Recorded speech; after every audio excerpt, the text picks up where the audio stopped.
Hello, this is attorney Chris Allen, and today we're going to be talking about the elements of a crime. Now, when we think about a crime, we first need to think about two overarching elements.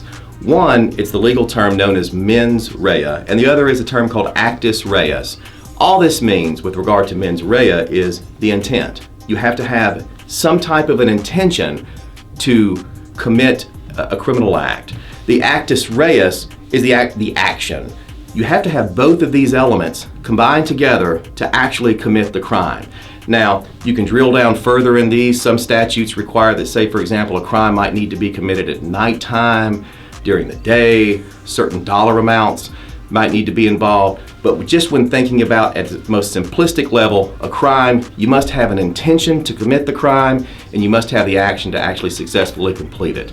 If you need any help with this or any other matters, please reach out to us at 980-999-9999. In pain, call Shane. In pain, so I call Shane.